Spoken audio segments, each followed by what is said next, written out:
Chovy on a champion where LeBlanc is the most I can be anywhere, I can do anything. If I win lane, I get items. I can actually blow up almost any squishy champion in the game. Very difficult to track. One of the highest skill expression champions you have in League of Legends right now. It is the Chovy champion for this meta, and I cannot believe they banned Jarvan instead on red side. And that, to me, leads me to believe that T1, you know this is coming, right? So this is going to be a very clear cut. Let's not forget that, as it will be the Lissandra, which has been the go-to counter pick, that T1 also have let a Yuumi go through, and actually were able to punish it, unlike many other teams. Yeah, no, that's very true. Faker had gone for the Lissandra. Actually, like, part of me wanted Faker to pick Morgana for revenge against Pawn in 2015, but not going to be the case. And of course, doesn't work the same way as it used to, as Varus being considered once more. This was Deft's go-to pick back in the day when Varus was out of meta, actually. Yeah. He'd play the lethality Varus when he felt like a lane was something that he wasn't going to be able to win, and now up against the Aphelios, he's going back to it one more time. I believe we have not seen Varus at all so far yet at Yeah, Worlds, I think this right? is the first time, and he's going to lock it in here early on. Now, the Xin Zhao, I'm not a huge fan of, but you do have a lot of poke, obviously, with both the LeBlanc and the Varus that set up engages before the Xin Zhao actually goes for that full-on engage, but did not go well for Willer last game, and so a little bit shocked that he's shying away from the Viego, or at least saving this pick until later. I was kind of hoping to see a poke comp come out. I think the Varus and the LeBlanc work very well together. Use the Varus to get targets low, and Chovy can go in and blow them up instantly. But instead, you go for the Xin Zhao, which I think the 2v2 is strong with the LeBlanc, right? Kind of acts as a lead light. But here it is, again, the Poppy that Oner has been able to pull out, and the lockdown and peel that is already available for T1 to both protect Gumayusi and also proactively find target, kill target. It's going to make the life of both Xin and LeBlanc so much harder. I think you've got to ban away the Thresh and the Lulu here as Hanwha Life eSports. That does still leave open a lot of options. The Rakan is banned by T1. They have no interest in picking that one. But even if you ban both of those, they can still pick up the Leona, which is very strong with the composition they have as well. So, I mean, it is looking very good for T1 right now. Now, the Canna targeted ban on this Kennen is so huge. You've taken away his two most played in the Jace and the Kennen. And historically speaking, especially in this tournament, T1 have relied so much on Canna being the damage. With Lissandra, you have a lot of utility. You have the ability to shut down this LeBlanc.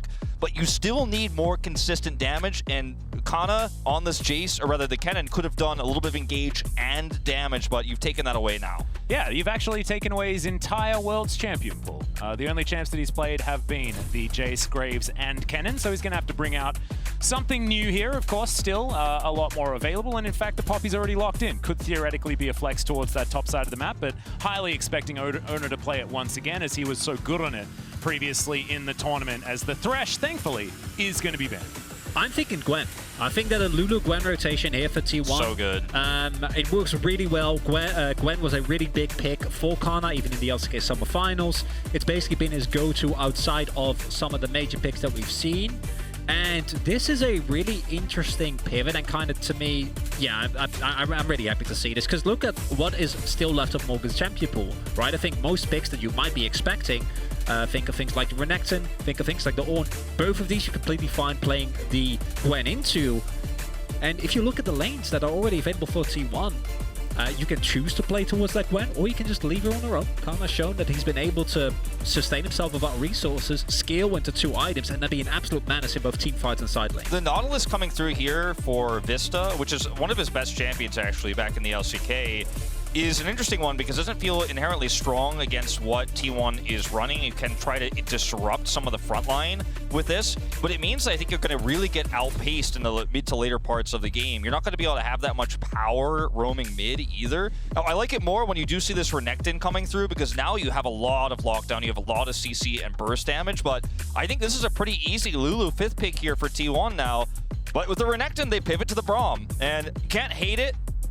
I think the Lulu would be a lot more powerful for what this composition does, because you already have such a great front line, but the Braum is so good into the Renekton. Yeah, trying to mitigate some of those melees. I loved the look on Morgan's face when he got his Renekton. Of course, like, we've been talking about Morgan's improved, things like that. No, Morgan just started picking Renekton again, because that is the champion that is 150% his comfort. Of course, Lyric already letting us know on the desk.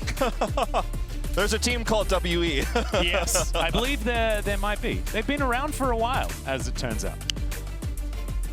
I feel very scared for Hanwha's chances in the second game because I look at this draft and I think that it is just, if you don't get ahead early, it's way worse than last game. You're playing into Gwen with a bunch of melees, right? And then you kind of have the Varus, which is something.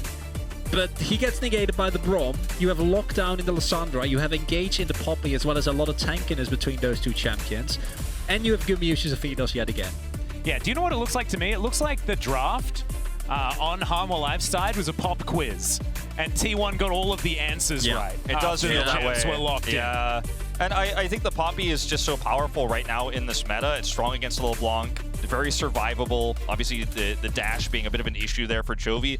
I think Chovy's, and Hanwha Life eSports' win condition here is going to be blowing up Gumayusi. If you can blow him up, this team's composition in terms of sustained damage goes way down. So you're going to have to protect this guy. You're going to have to make sure you know where Chovy is at all times. You need to know where Varus is. You need to track him, because if he ends up hitting an arrow, then Chovy dashes in and gets that kill. Suddenly, it's a 5v4 fight that Hanwha Life eSports wins without Aphelios almost every single time. So that's got to be your win condition.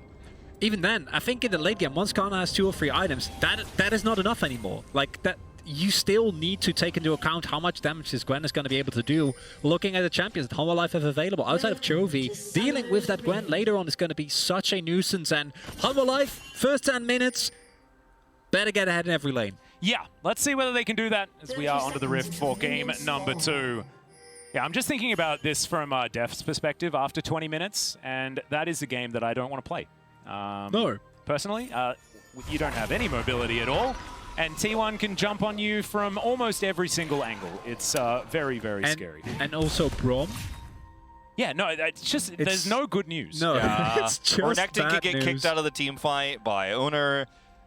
It is very difficult. I mean, either one of these frontliners for Hanwha Life eSports is going to be removed in an objective fight, very likely. So it feels like Hanwha Life eSports desperately tried to copy someone else's homework, almost even in terms of that, for going back to the reference you were saying earlier about the pop quiz, like in terms of how they wanted to finish this draft, because I understand Vsta wants to have power in mid, wants to be able to maybe threaten Faker so Chovy can get a lead and get ahead, so he wants to be on this roaming support. They have enough prio with this Varus into the Aphelios. I do like that, because that's one lane where you can get prio, then you can send Vsta to mid and hope to get Chovy that money he needs so desperately early. But otherwise, this Nautilus doesn't feel very strong into this composition at all, and is often just going to be isolated and blown up so quickly if he decides to engage ever. Yeah. And I'm sort of looking at this game like, Chovy, okay, that's an interesting one. Gets himself an electrocute proc, as Faker has taken the aftershock. Not going to be any electrocution Lissandras this time around. Pretty happy with that. As Keria now sitting in the brush, gets a bit of a thumbs up here, as Deft is just going to walk away. I like the electrocute more. I think that the value of aftershock early on is pretty relevant, but then you can argue, as Faker, later in the game, your only job is utilize your passive and protect the rest of the team. Yeah. And this is, of course, our featured matchup, presented by Mercedes-Benz, Chovy versus Faker. And already, you know, Chovy doing okay in it. It's Faker down underneath 200 health, but it's not exactly the greatest early on here for the Lissandra, but she is pretty good at weathering the storm and denying all of the jump-ins, as that Circle of Frost is going to indicate exactly that, but of course not enough just yet. If he connects that chain there too, Faker might have to blow a flash there, is going to be forced out of lane. And that, of course, will be matched by Chovy. But yeah, this is where Chovy found a lot of success in game 1 early. Was behind in CS, technically speaking, at 15, but did threaten Faker, prevented him from using teleport. And once again, you're seeing how strong this player is at early lane. And it's not impossible, right? Because if I remember correctly, it was Jensen into Icon that was actually able to, in this counter matchup, still get the upper hand, still be able to find repeated counter kills. Yeah, and I mean, it's a loose counter matchup. It's a post-6 counters. We've actually seen that in other regions, like us here in Korea, we think that Lissandra very good into LeBlanc, but we've seen in other regions that hasn't even worked more often than not. Yeah. So it's not 100% or anything like that hard counter or anything, as Oner moving up towards the top side of the map. Morgan actually playing this one out pretty well so far, but things very, very even. And we've already said Hanwha need huge leads if things want to be good. Already a flash on the bottom side as Gumayusi gets himself out of the way. The Gravitum comes on through as well, as Deft Walking away, level 3, so can't use the ult or anything like that. It's Keria. He wants even more. The passive stacking up the flash eventually comes out, and T1 brute force Hanwha Life out of the lane. Double pots had to be used here for Deft. He barely gets out of this one, and now you've lost control of a lane that you already had pushing power in, and feels like a little bit wasteful to go for that type of all-in. Losing your summoner as well here. Yes, you still have the Hex Flash here as Vsta, but it's painful.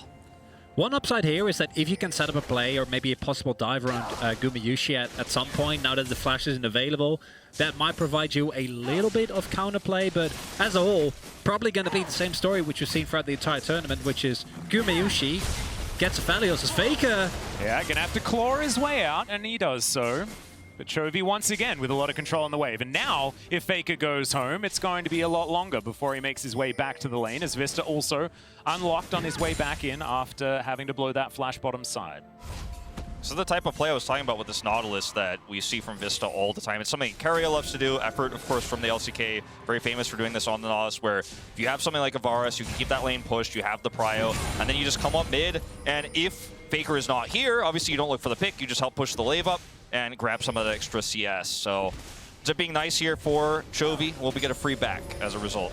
Liking this from Vsta, helping out Chovy, who really wanted to back that, but the wave not actually crashing. So getting a little bit of help there from his support, making sure that those stacks stay down and you share the gold that is available to you.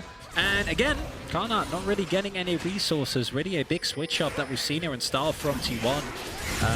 Especially recently where they have been focusing so much on Canna, but so far, it's working out fine, right? Gumayusi and Keria are able to generate leads quite aggressively. Yeah, Oner as well with a decent lead in the jungle. Hit level 5 a little bit earlier. Is able to be a couple of camps ahead of what Will has been able to do as well. So far, the Poppy, not exactly active as far as getting lanes ahead, but certainly is able to do a lot of work for himself. As Canna now looking for his first plate of the game, and will snip that one down very comfortably. Yeah, Morgan saves his teleport, wants to have that for a potential skirmish on the bot side of the map where Oner has been hovering quite a bit. You see he's taken away the Raptor camp now here on the blue side. So having that teleport in those bot skirmishes, that was something Lyric joked about earlier on for the early game for this Renekton player. It's certainly something that could be very useful in the next upcoming moments. Because speaking of which, I mean, you could see the group up here. Willer is scouting this out, and having that teleport right now is so critical for Morgan. Really like this read here, because you see the camp is gone, you see the ward, it's relatively fresh, so there's a reasonable expectation that Oner is still hovering about top side. Vsta and Deft play accordingly, very respectfully, and with that knowledge, Morgan also, again, available to shove in. And the problem, of course, inherently in this matchup is, yeah, he gets a plate. I think he does really well in the 1v1, as should be expected of the Renekton early on. But this is not the kind of lead you need to secure against the Gwen, because once that Riftmaker hits, it already becomes a lot harder to just stay away from the threat of an all-in with needlework, and then post-Sakam item, it's much, much worse. Yeah, I want to see what happens after this first Rift Herald, because that's when things can really get out of hand. That was a sexy follow, but not actually going to eventuate, result in anything. Well, I mean, he gets a nice trade here once again. Looked very, very cool. It did look cool, and Vista's here. I mean, we've talked about this so much power here with this roam. Double backs. Hex Flash? Oof. Needs a few extra links in that chain, unfortunately. Almost terrible time. But the timing of this is so huge. Just like we saw last game, you force Faker in, you shove these waves in, Herald spawning, Hanwha Life eSports trying to get every small advantage they can before this objective they know T1's going to fight for. And Cronicler, are T1 going to fight for it? I know this is a trick question, because everyone knows the answers to this, Atlus. This is the freebie points on the pub quiz. Yes, they will 5-man commit to Herald, because they've always done it. That's a pass mark for you at least there, Cronicler. We'll check back in. Gumayusi and Keria shoved out the early wave. Are just going to sack the wave that's being shoved in the bot right now, but Hanwha Life actually able to get over here with everyone. Is this a River K-Ram, potentially? In this one, as Morgan walks on through, getting some vision down. As you can see, Faker taking care of the mid lane. The rest of Hanwha Life eSports moving on in. They have a lot of vision control around this Herald, so they can collapse on the Faker, force some resources to come back mid. The Faker's going to have to clear this wave. At some point, T1 is going to have to engage if they want this. Yeah, down to one caster creep each.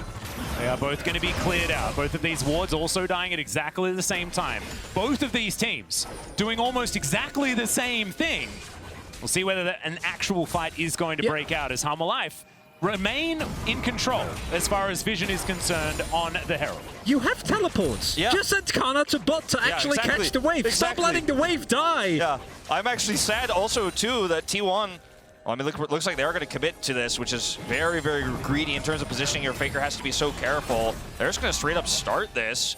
Oh, engaging in onto T1 is dangerous, though, as we've got a back coming through from Morgan, maybe thinking about getting himself an item. A teleport coming on down from T1 as Faker's going to get hooked, has the ultimate, keeps himself alive. Chains of Corruption come out as well, though, as Deft looking for some arrows. Shelly getting in amongst it as well, as she eventually decides that she wants to get out, as Chovy bullying Gumayusi away from this pit, and T1, they don't want the fight. T1, I mean, they really just got completely out-rotated here. Morgan's on the backside, by the way, and is going to be able to catch this wave, but hit point advantage goes to Hanwha Life eSports. They've got long range engaged too. You have to respect this as T1. This could be a huge mistake. There's a teleport coming through top side here. That's the second teleport to come on in. Faker, no flash available, but now has full health once again. As Morgan, he can blast cone over, but the information is now there from T1. They know that this isn't going to work out, as Oner is going to steal away the Rift Herald. Now Morgan diving on in immediately. He gets exhausted. Canna looking for Willer on the backline, but has he overextended? It's a question. Morgan staying alive for so long, and first blood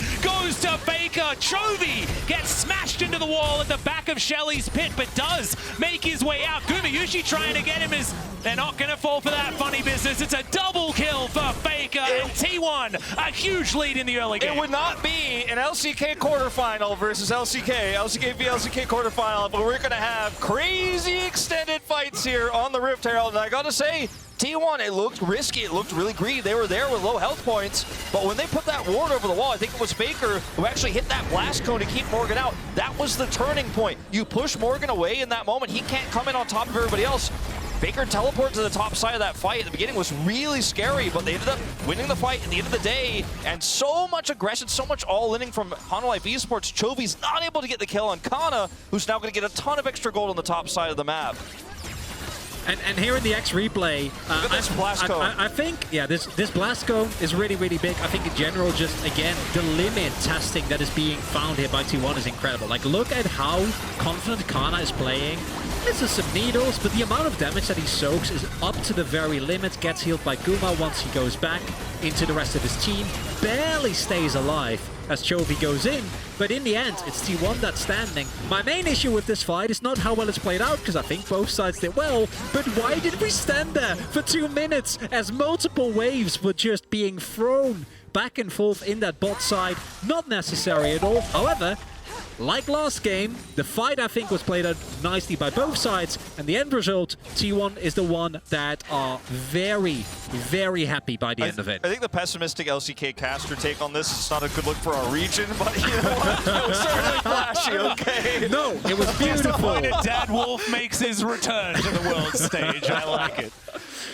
But yeah, I think the blast cone was the entire crux of Hanwha Life eSports' plan, because you're teleporting back in as Morgan, and if you don't get that engaged, if you can't get over that wall, your whole plan crumbles in an instant. So that ward and that hit there by Faker to destroy the blast cone just makes this fight a 5v4, unfortunately.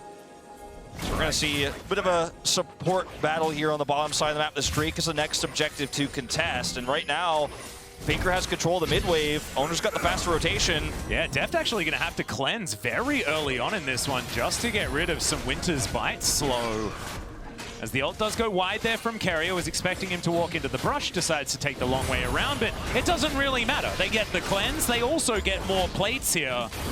And Deft is being pushed way back. And I think that that fight around the Rift Herald was a massive Hail Mary from Hanwha Life eSports. They sacrificed so much because they needed to win that. And it feels like it was backbreaking, because T1 now with a lead and the composition that scales so well moving further forward.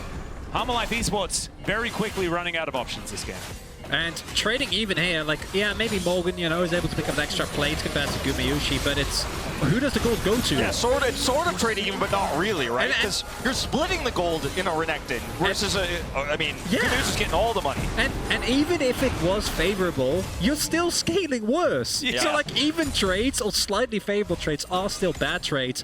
And in of itself, it says a lot that you call a basically like, what was it, 8-10 minute fight with a composition, already their Hail Mary. Like that's not a good place to be in as a team. And I think that this is something that we've seen Hanwha do a lot domestically, right? Like this is one of the reasons why this team has faltered so much in summer. And we can still see in these plays, how good these players are. Yeah. But that's not good enough anymore, because T1's players are also very, very, very, very good. T1, I feel like as soon as they decided they were going to put Oner in the roster, they fired the DD from their coaching staff, right? We saw this upgraded T1 that made it to the summer finals. Their macro just suddenly, very steeply exploded into world class, right? And you see these rotations from Faker. Part of the reason why they picked the Aphelios is because they know that they can lane swap, go top, and then threaten plates while also gathering for a Rift Herald. Plays like this and group ups like this are why this team is one step ahead of Hanwha Life eSports in terms of macro. And Hanwha is just not matching, right? I mean, there were so many opportunities for Morgan to use that teleport to do something else, but he decided to go for the flank, the one Hail Mary that didn't work. And I mean, these small decision-making advantages that T1 have put us at a 3K gold deficit for Hanwha Life eSports. This is something this composition can't realistically recover with. What was the score again in the regional gauntlet? It was 2-3. Yeah, it was definitely a But how did it start? I think it's, if I remember correctly, Are we going to the Camille again? It started with a 2-0 for T1, right? I wasn't going to talk about that yet. You were saving. Oh, I'm so sorry. That's a game you were three saving conversation. it. We're gonna have that because I'm sitting back. I'm subdued. You know, I'm joining the T1 narrative. It's not Atlus's first rodeo, okay? He's been around the block a few times. He knows how to spin the narrative. We might have to do some real web spinning, man. We might see at least in Game 3 at this point with how things are looking right now, because this is not a game, again, that Hanwha Life eSports can realistically recover from unless they get some kind of gimme picks or make a heroic play, and it's going to have to be Chovy, I think, who looks for it, because right now he's a LeBlanc sitting under turret. And that is what I want to talk about, like how do you get back into this game as Hanwha Life? And it relies on T1 making, I think, pretty big mistakes, because the amount of damage that you have available now, I think in terms of like base champion damage is still enough, right? I think the next 10 minutes, you're still able to find something, but you're talking about someone from T1 overstepping, getting taken down, there's a lot of pick potential, right? And then you take down one member, you move up to the objective, and then T1 eats 1 or 2 arrows too many, right? Deft is approaching, hopefully, his second item, already has the Serpent's Fang, which has a lot of value against the T1 comp. And then once you've gotten that done, maybe you can snowball that into a Baron, and from that you can turn the gold lead and keep the tempo high. But it doesn't look like T1 is going to let them do that. I mean, they also have a Braum. Yeah. So I don't know how, like, well, yeah, it's very difficult to get these arrows it's a good plan, Atlus. Yeah. I just want to provide, we need a plan. It was a desperate attempt. It was a desperate attempt, and I appreciate you taking it. I mean, the other thing is, like, right now is Chovy, watch him try to find any damage, and it's just not realistic. Well, the rest of the team coming on over. Shirley's down very, very low as it's the flash on forward to get things started, but Willa just throws his life away in the end. Canna, yep, pretty immune right now as Vsta looking to try and get his way out. Oh, not quite able to land the passive just there as the piercing arrow does a lot of work. Canna eventually, with the help of a few dots, is able to take down the Nautilus. As over the wall goes Chovy and into the death chamber with him as Morgan as well, trying to walk his way out. T1 extraordinarily far ahead right now, 5-0 in the kills. Shirley steps up and they're looking to break down this turret as Canada's standing in, getting a bit of his thumbs up out there. And this could just be 2 turrets right here. That right there is why T1 left the LeBlanc open. They knew it had to be picked up. You can't let that champion go to fake it. Chovy picks it up. And then you have a composition that doesn't let the champion play the game. I mean, every time Chovy goes for something, he gets blown up. Everybody's grouped up. You've got a Braum. There's a lot of CC here on T1's side, and you're trying to poke a Poppy. I mean, that was the target they chose. The Crescent Guard wasn't on the target you want. You have to be able to hit those squishy back targets. We see a flash is burned here. Once again, Poppy's going to escape LeBlanc, but if you can't put the threat on the Gumayusi, then what are you doing, unfortunately, as Chovy in these fights? Like, look at where he is when the Crescent Guard comes through, and it's Oner who's isolated. The toughest target in T1's roster to kill, and instantly Keria presses ult, and you're done. You're in a choke point against Gwen. What are you going to do? And this is such a key Hanwha Life thing. Well, I think that engage from Willa, when the rest of the team is ready, that can win you a fight. I actually think it's a nice attempt to try and split up. But the rest of his team isn't there. You can't go in like that when you have a team that isn't available to actually follow up on that very aggressive engage. The rest of your team actually is short range in the case of Chovy and Morgan, or in the case of Deft, needs to actually be in position. Instead, you force them to opt into a fight that they don't want to take, and you dig yourself deeper and deeper into the hole. Oop, Canna decides that he doesn't actually want to be in the river at that point in time, and I don't blame him. It's Chovy and Deft over to the side. Oner takes a bit of damage, but he's already very tanky right now on this Poppy. You can't all-in Faker, because Faker's ult's up. You can't all-in Gumayusi because Keria is with him non-stop. You need everybody to go in all at once. They're still trying to find something, though, as Canna dives on forward. It is going to be T1 locking down the Drake, but can they win the fight? And I think that the answer to that is yes, as Chovy able to get back over the wall as the Poppy, very, very low, but is going to survive. We have a Mountain Soul this game, but we also just have an extraordinarily powerful T1, so I don't think Souls are going to be a conversation that we'll need to have. The engage here for Hanwha Life eSports, I mean, the coordination is so hard to pull off, but again, as you mentioned, Cronicler, Chovy's on the left side of the fight, and there's a Poppy between him and the team that the rest of his squad is trying to get on top of. You've got Keria in a perfect spot. You've got Faker with his ult at the ready, so how do you crack this? How do you break through? And the answer is, so far, they have not been able to at all whatsoever. Oner's taken away so much of Willer's jungle that he's starting to have a pretty huge experience lead. He's a level up here, 40 CS up, and they're going to try to take some more. Yeah, you can see Faker clawing his way over. And these moments where you let the LeBlanc through and prove why you're not afraid of it means the rest of a best of 5 like this is so terrifying, because suddenly you're like, well, do I even want to prioritize LeBlanc for Chovy going into game 3 or 4 or 5 if you were able to bring it back? I mean, this is just a complete outclassing right now. And I stand by the fact that Hanwha Life making it to quarters in the first place was a big accomplishment for a team that has had an incredibly rough summer, that has been unable to match a lot of the other talent that we've seen within the LCK. And they leveled up throughout the tournament. But unfortunately for them, T1 are also not the same team that they were coming into the regional gauntlet. I think you said it at the beginning, Atlus. How much have they improved thus far? I feel like we're getting a pretty clear answer. Yeah, no, I think this is definitely more than what we've seen from T1 so far. They have risen to this occasion, whereas it feels like Hanwha have regressed to a lot of what their former mistakes were, I think, in draft and out in this series. But having a slow start to a best of 5 is something that they've also done. Remember, it's just clutching at straws a little bit to talk about it right now. Remember some of the implications of T1 smashing this series, what it means for the rest of our quarterfinals as well, because T1 topped EDG, and Hanwha Life eSports made it very close against RNG, so it means a lot for T1 to crush this hard in their chances of maybe being able to contest Dom1 Kia. Yeah, I think that's a really huge point, because I think part of the reason why I was going a little bit harder on the Hanwha Life have a chance here narrative is because if T1 wins, they need to get credit for it. It can't just be, oh yeah, well, they took down the 8th place team in their region, because that's not what this represents, right? This represents T1 tidying up their gameplay so much more, as this was a 5-game series. As now Canna looking to try and get more done. Gumayusi, a massive ulti in the backline. The Varus just dies. I didn't even see what he got hit by. It just gets completely obliterated. Baby coming through. It was just needled. He was just needled, as Canna is just so extraordinarily strong right now. Willer trying to get away, but he's not going to be able to. Gets the thumbs up, and Canna is indeed unstoppable. And this is giving me flashbacks to what we saw, as he might still get popped here. Well, we'll see how immune he's going to be. We're going to try and cut down the Crocodile. It's going to be difficult, but does still have his circle available. Yeah, exactly. T1, they can just go over and grab it. And yes, congratulations, Hanwha Life eSports. You do have yourselves a Baron. But Faker is going to come through and try and do a 1v2. Ults himself. Gets a bit of extra damage down there, but Faker should still die, but no. Able to walk his way out, and yep, that's the last tick, calculated by the man in the mid lane. Calculated. Greatest player of all time.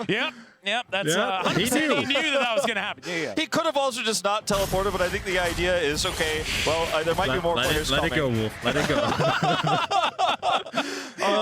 Little bit of people understand that was a little bit tongue-in-cheek. Yes. Little bit of over-eagerness there coming through from T1 in the end, but it's understandable considering the game state. And this is a performance that even, I'm not 100% sure, there was a game in the, I don't know if it was the one game they won or it was a game that they lost, but still, even in the summer finals against Dom1 Kia, Canna looked insane on this Gwen pick, and it's one of his go-to picks if everything else is banned. Here again, look at the confidence that this player has. This is effectively a 3v4, or a 2v4, or a 1v4 even, depending on how close you consider the rest of the team. Yeah, like, and then just needle, and he does. And he was barely on the screen. He was given so much gold early, and I mean, he's in such a lead right now that you could easily make these types of plays against a very squishy Varus, who has no protection with the support that they've chosen for him, right? He's playing with a Nautilus. There's no way out of this one, I'm afraid, and Morgan wasn't even there to peel. Yeah, I'm starting to see why Varus hasn't been picked so far this tournament, as Deft has had next to no impact on this one whatsoever.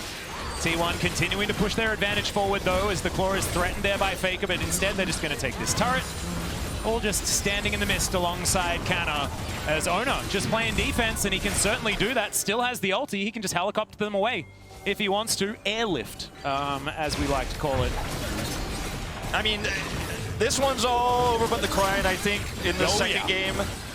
And if you're a Hanwha Life eSports fan, the tears might already be flowing a little bit. And we talked about the implications for what this means in terms of, you know, how the finals could look if we do see RNG or EDG tear through the top side of the bracket, one of the big favorites there. But, I mean, talking about in the microcosm of this best of 5, like I was mentioning earlier, you get the first pick high priority LeBlanc, which is one of the strongest mid lanes right now across all regions, and you get dunked on this hard. How do you pick up the pieces going into the game 3s, and then if you win it 4s and 5s in terms of drafting and strategy here, because T1 are just one step ahead. Yeah, it's really, really rough. You're going to fight for this blue buff. It is going to be secured there by Chovy, so at least there's that. And now Oner actually in a bit of trouble. He's going to flash his way out. Faker there to follow up, though, as he dives on forward with that Ring of Frost. Still has the ultimate. Also has a Zhonya's as well, as Faker actually going to fall here. He'd already used that Frozen Tomb, so unfortunately no option to have that one. It's a 1-for-1 thus far. Still trading evenly here on Hanwha Life eSports side. We were saying that, you know, that's bad. When you're behind, generally it's good, but I don't know. With the draft, it's so difficult here for Hanwha. With how gimme of a fight that was for T1, the fact that this is this close is a bad sign. I mean, T1 were way out of position, and they still end up trading it back. It's free. Diving forward. Keeps going. It's free ultimates invested as well, right? Like what we saw there was Hanwha Life throwing free ultimates into Oner, who's still yodeling around the rift. Like he's feeling fine. He's not taken down at all. Again, there's kind of tight gameplay that we saw from T1 earlier on. They're letting the range, you know, they're letting loose a little bit because they can, and I don't think they should, but they're able to. They have a lead this big, they have a skating advantage, they're in an incredible spot in this game. Can just chill until that Mountain Drake comes up and then just go for that. Because, as Wolf pointed out, like that fight should never have been that close. That was not a good fight for T1 to take. But when you're this rich, you can actually get away with it. And it's something that I think is going to be really hard to do anything in this game about for Hanwha Life. That's when we cast our eyes forward, right, to a possible third game. And then, do you say Hanwha Life just draft scaling? I don't think that works against T1 with how they're playing right now. No, I think taking away the Aphelios is a good start here. Gumayusi has been so extraordinarily comfortable. T1 have looked so clean playing around him on the bottom side, and Deft has honestly looked invisible this whole series. Yeah, and that's not what we've seen from him in Worlds, and that's what we saw from him in the Gauntlet and even the very end of regular season for Summer, and it's disappointing to see, but it's also part of T1's whole game plan to put the Aphelios on the top side of the map early, try to get extra plate gold on him, and use that Rift Herald timing there. So I think just putting a wrench into the gears of T1 you know, at the drafting stage like that is one good way to start. But, I mean, we're looking at 2 minutes until a Mountain Soul versus a Varus that isn't fed. Like, it doesn't get much worse than this. I mean, I don't see a world where Hanwha Life eSports is going to suddenly bring this around unless T1 starts donating picks. Yeah, now T1 going for a reset in anticipation of this Baron. It's back to business as usual here for this team. And just to look back in history just a little bit, I find it kind of poignant that this LeBlanc is left open and T1 punish it, because Deft was on the team that famously punished Faker for the very first time on his LeBlanc internationally back in 2015. And it also is something of a showcase of how League has changed over the years. Because I think if Chovy was a player in 2014, 2015, individual carry performances were, I think, much more common. It was much more possible within the state of the game, but team play has become so much more important. Well, looking for a bit of a fight here. Depth charge comes down from Vsta. He's still very healthy as well. It comes through with the ulti. Okay, ult down now for Oner, so no one going to be disengaged just yet, but they've barely gotten through the health bars as Morgan comes around for a big flank. But the rest of his team are like, well, we're not really sure about this anymore. Yeah, we can't rescue you, and Morgan has no teleport here, so he's going to have to just kind of hover around and wait for the sandwich to come through. But there's so much vision here for T1 that Hanwha Life eSports had to push through. It's going to rush it down. Morgan can dive on over the side. Steadfast presence is going to be there, and the Poppy locks down the Baron. Now can they win the fight, though, as they immediately just run over Chovy, and with Chovy dead, there is nothing left. It's a triple kill for Gumayusi, and Deft finds himself alone. I think this is the end for Hanwha Life eSports in game number 2. As Deft not going to be able to cleanse again, and that's going to be the ace given over. T1 storm down the mid lane in an extraordinarily dominant first 2 games. They'll bring themselves to match point. They've neutered Deft in the early game. They prevented Chovy from getting a lead back-to-back, game after game here. Chovy's not able to carry. He's not able to pop off. Morgan not getting ahead. And these early game, extremely tempo-based compositions that we're seeing Hanwha Life eSports try to run into an extremely macro-aware T1. A T1 that's playing the early game around Herald control well, a T1 that's controlling vision well, is not where you want to be as Hanwha Life eSports. Maybe just draft all scaling. Put yourself in a position where you could play something like a Camille, where you've seen Morgan in the side lane find success there. Put Chovy on the Azir if you can get that champion available. Put him on the Victor and play not the Varus, but something like a Jinx Thresh. That was open. That's something we couldn't see from Hanwha Life eSports here, but they're running into a brick wall so hard, and I don't want to see them do it in game 3. Yeah, and you're talking about, you know, the brick wall, but I want to just talk about how good T1 have looked, because it looks like we missed the part of the show where they were leveling up to Super Saiyan 2. And thankfully, now we'll get a closer look at that game as we throw it over to the desk. And